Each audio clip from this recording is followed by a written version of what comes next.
Welcome back to another Social Security Nerds podcast. I'm Mike Hayflick along with my partner, Russ Geiser. We've embraced the complexity of retirement income planning and Social Security claiming strategies. So you don't have to. Well, we're here in Jupiter, Florida, kind of outside of our normal recording studio. If anyone's noticed that, it's different behind us. We just got done with a workshop over the weekend, and we're going to spend a couple extra days here unplanned as we all the flights are kind of canceled because of this hurricane that's cutting through the Panhandle in Georgia and up the eastern seaboard. So kind of swooped around us, right? It swooped around us. So we thought we were going to fly and swoop around it, but we were wrong. But this gives us an opportunity to spend some time in our Jupiter office, record this podcast, and we figured we would talk about survivor benefits, widow and survivor benefits for Social Security. And we'll go through some of that today. We'll go through some of situation-based things, but of course, your situation and every situation is unique. So if you have questions, you call us 716-362-7099. You can text us, call us there, or to learn more, incomeplanhq.com.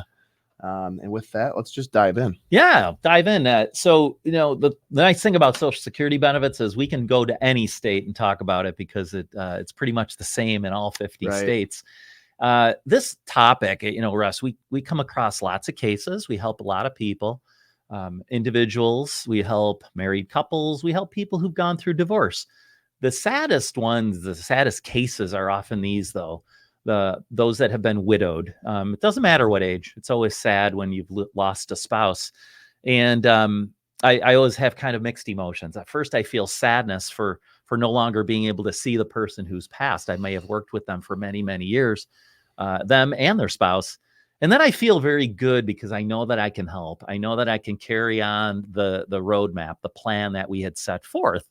So this is a very kind of emotional type of topic for me, if you can say that Social Security claiming strategies is emotional. These are the cases where they do get emotional. Right. You can make a profound, and we've often found that you can make a profound impact on someone's life. That just the numbers alone speak for themselves. 80% of men die married, 80% of women die single, and live another 15 years. Half of them do.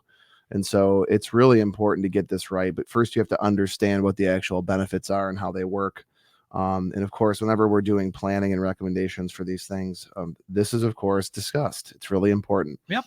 One of the main, I guess, primary criteria for this to apply to you, if you're a widow or a widower, whether it's you, he or she, were married, and based on that marriage, you'd only had to have been married 9 months. 9 months. And if your spouse then passed, this applies to you. The other thing I'd say, Russ, is people will often say, what should I do? And we kind of hear some general ideas about what to do. And it often gets, misinterpreted, but often the information is just inaccurate. People just don't know how this is supposed to work. And I'd say to you, if this is a case that you've experienced or are looking for help with, you have to get the numbers from Social Security. And what do I mean by that? You have to get your own record of earnings, your own benefit levels, and you have to get the benefit levels of that person who has now passed away that you were married to. And we'll often meet with folks because a lot of people don't even know about these rules and things. So they really don't know what to ask. Right. So as we're meeting and we need to, uncover, more information and more data to really get concrete numbers, we'll give you the outline of really what to ask Social Security, what to let them know that you're eligible for. And that way they're just giving you the data that's applicable to your situation.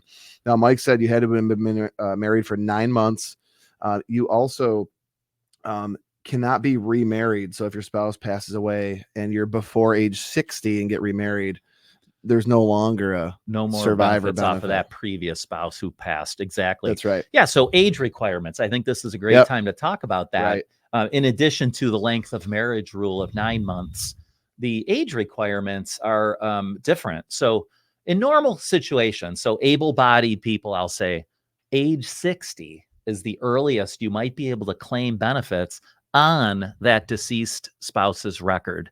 It could be as early as age 50, though, if you're disabled. That's right. So already there's a difference between the normal filing of 62 to 70 age range. It could now be as early as age 50 if disabled, or 60 if just under normal circumstances. That's right. So if you're someone who's worked, you're the surviving spouse and you worked and made a lot of money throughout the years and you qualify for your own benefit, although the earnings limit test would apply if you're still working at age 60 and wanted to claim that early on your deceased spouse's record, we could evaluate to see, depending on how much money you make, if you'd still get a benefit.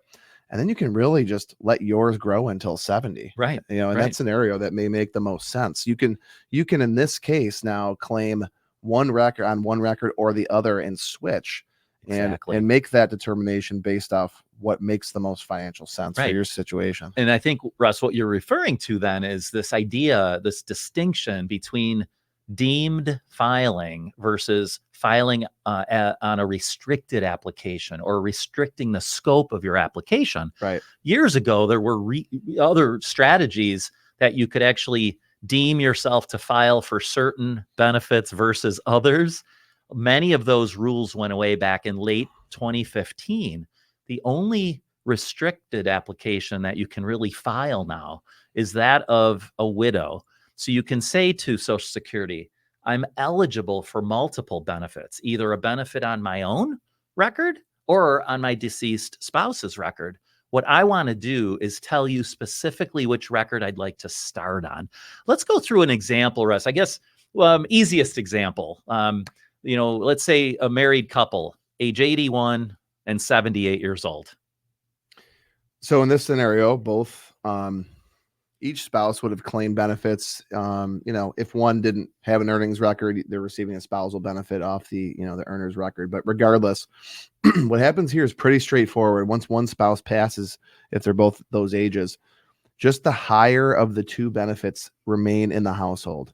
Right. That's really important to understand when before you even make a filing decision, because you need to know how a sole surviving income will be impacted based on everything else that's going on, how much they want to spend, what your goals are, how much what we would call retirement capital you have available, meaning your liquid assets or assets that are in the markets or in checking and savings accounts that you're using or depending on for income. And of course, that guaranteed income significantly can be reduced once one spouse passes away from Social Security. So the higher of the two benefits remain in the household. And that's the pretty much easiest, straightforward understanding. I think it is. And then I think on the other end of the spectrum, if someone was, let's say the surviving spouse just turned 60 and they're being left a benefit and they need the benefit. They are not working or they work, small amounts of hours part-time.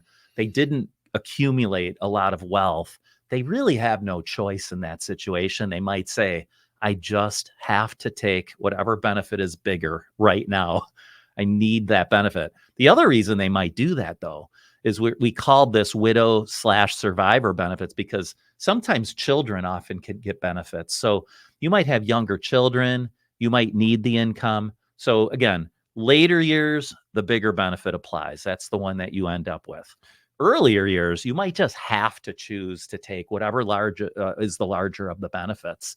And if that's at age 60 and it's the spouse's benefit much reduced because you haven't reached what's called a widow's full retirement age yet, you might just have to take it. It's the big area in between now, Russ, that we could talk about, right? What do you do when you're sort of like not in desperate need for the income, but you're also not of very elderly ages yet? Right. And that really all depends on your situation, how much money you're earning, if anything. And that's where we can figure out, because you might go to Social Security and say, hey, I'm going to work. And they may tell you that, you're not going to get a benefit or it will be reduced. Right.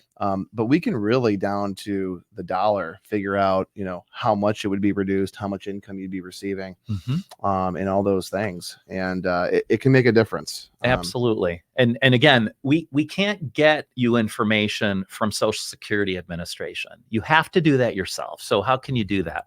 You can call for the information. You can go to a field office, whatever one is sort of nearby in your town or your city, or you can get online, ssa.gov, and go to the My Benefits section. If you haven't opened up an account yet, it's pretty simple. Username, password, find out your benefit levels. For widows, you have to get that from the Social Security offices. You cannot just find that online. You have to go to the offices to get all of the data, and they'll give you what look kind of like antiquated looking reports, but they'll show you month by month what your benefit levels are. And off each record. Yeah, off each record. Right. With that, Russ and I can really dissect that and help you figure out what will be the best plan of action for you. One of the things I think it's really important to talk about, Russ, is that whole idea of an earnings limit that still will apply. So even though I'd say the widow benefits or the rules allow a little more flexibility, they're not as flexible when it comes to that earnings limit. No, that's right. So again, the earnings limit for every $2 you make over, I believe, I'm going off the top of my head here, I believe it's $22,320 for 2024. Every $2 over that limit, your benefit is reduced by $1. If your benefit was just reduced by $1, they essentially withhold 1 month of a benefit. So if your benefit's $1,000, they withhold 1,000, not just $1 when you're over. And that's simply because when they recalculate the benefit, they add that month or however many months they withhold back to your benefit with their antiquated system. That's right. That's right.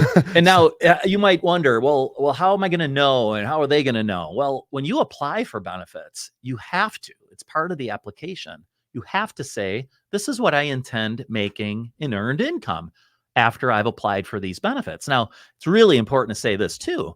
After full retirement age, there's no more earnings limit. So if you're 67, in many cases, if you're born 1960 or later, your full retirement age is age 67. If you're 67 or older, there's no more earnings limit. So that does not apply. It's prior to that, though. When you apply for your benefits, you tell Social Security, this is what I intend to make. Well, they're going to make the adjustments then by not paying you maybe for 1, 2, 3, maybe up to 11 or 12 months if you've exceeded that earnings limit in excess, right, of the, for every $2, 1 is withheld. So it's really important to understand these rules so that you're not caught off guard. That's right. So when you're putting a plan together, all this information, everything makes, we have to look at the quantitative as well as the qualitative information. 716-362-7099 for a complimentary retirement income stress test. We can go through your scenario with you. IncomePlanHQ.com. We are at the Social Security Nerds on YouTube. You can also get our videos on our website as well. We're here to educate people. We really believe in this stuff. It's really important to get the decisions made, or the correct decisions made up front. You have really one shot to get this right.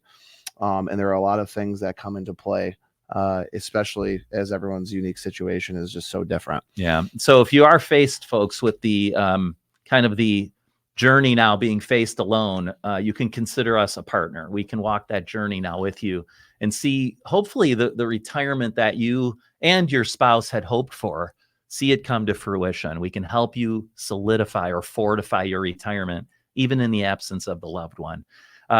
Every week, folks, we are posting new podcasts on all sorts of topics relating to Social Security claiming, retirement income planning, at Social Security Nerds to find all of our YouTube versions, all of our episodes. Again, IncomePlanHQ.com. Reach out to us. We can talk on the phone. We can do a Zoom, or perhaps we can even have an in-person visit with you. Anything else, Russ? No, I think that's it. I think we can leave it there. Thanks for tuning in. Keep an eye out for our videos. As Mike said, subscribe to our YouTube channel. That way you're notified when we do release new content. Share it with your friends, your family. Don't rely on the person at work at the water cooler for your Social Security claiming benefit or your retirement income plan. Give us a call, 716-362-7099. Text us, call us questions. We'll talk to you. With that, I hope you have a great week, and we'll see you again next week. Sounds great.